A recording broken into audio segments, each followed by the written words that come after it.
Alright, so I wanted to really quickly talk about this adaptive component and using Dynamo to not only place it, but also to control one of the instance parameters, which is an angle instance parameter in here. So I wanted to show you really quickly how I made this adaptive component so you might understand that. So I'm just going to come in here first and delete the solid form, and if you look, there's a rectangle here that's hosted on a point that's hosted on this line that connects these two adaptive points, and there's another rectangle down here as well. Let me show you.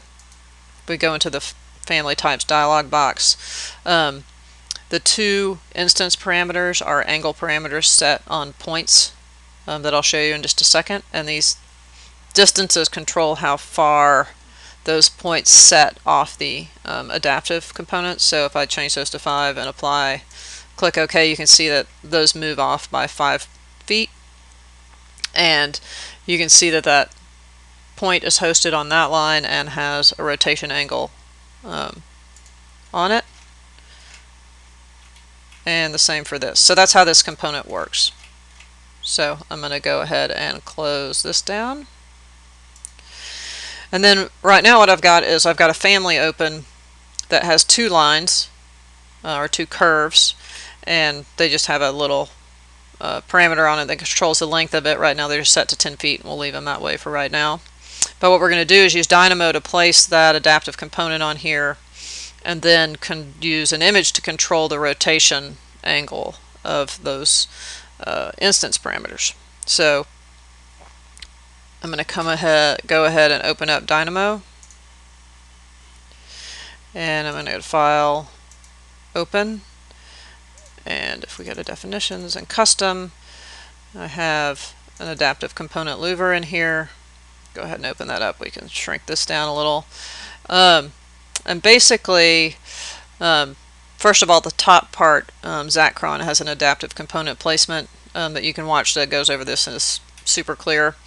But basically what we have are two curves that get selected. So if I come in here and select that curve and then select that curve, they get divided into XYZs based on this number slider. So right now they'll be divided into 10. Those get put into a list that gets re-indexed so it knows to place the component 1, 2, 1, 2, 1, 2, 1, 2 along those divisions. And then this goes and gets the adaptive component and places it there.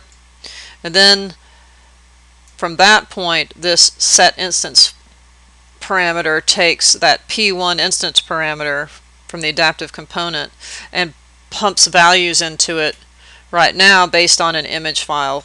So let's go ahead and run it. And you'll see that it's placed those adaptive components between those 2 points and has rotated.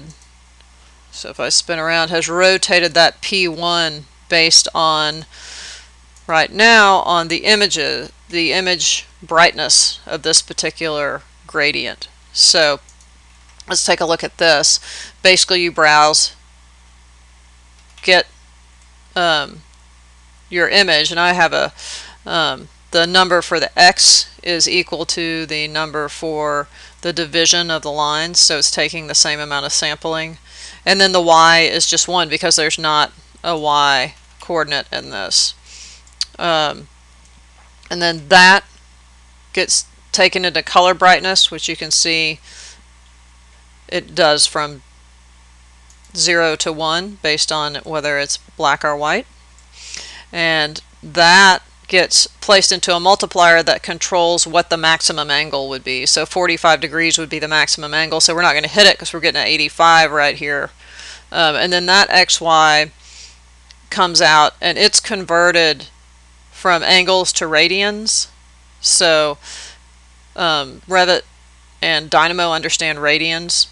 So you can see the difference between the straight multiply and then the conversion after that. This is just a little custom node that I made, but you can also download. They have one, and I don't know if it's integrated into the new Dynamo or not. And then those values get placed into the value there. So let's change it up a little bit and see what we can get. So if I come up here and maybe change this, we'll make it easier. We'll change this to 5, right?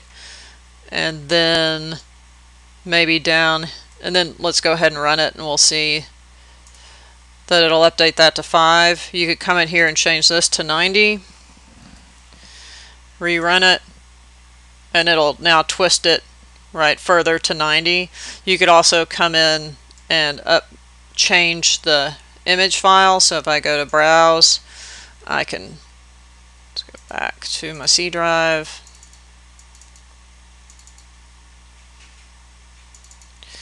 and let's see, let's go ahead and pick this 2 and run that. Right, so now it's flipping them based on white. Right, so I'll go ahead and let's change this guy to 12. Run that. Right, it's going to take it a little longer, and let's get rid of the 90, and it's getting a little messy over there. So if we do, let's do a 30, rerun it. Right, see that it's rotating. So that's about it for right now. You could obviously add the bottom or any instance parameter and control it. You could control it not only by an image, but by here's a number sequence, right? And you could come in and just do a number sequence on it. So if I had it set to 12, right, and go ahead and pump that into the value and then run it. Right, it'll update to that new setting. Okay, so lots of things that you can do. Anyway, I hope that's worth your time, and we'll try something maybe a little larger next time.